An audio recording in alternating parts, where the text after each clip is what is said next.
祁连山下，各族儿女2000多年来在华夏的文明史上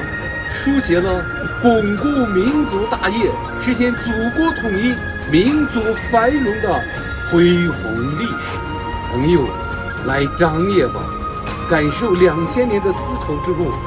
感悟现代的动车，奔跑在祖国的大地上，让中华民族在实现伟大复兴的磅礴征程中恢宏勃发的新征。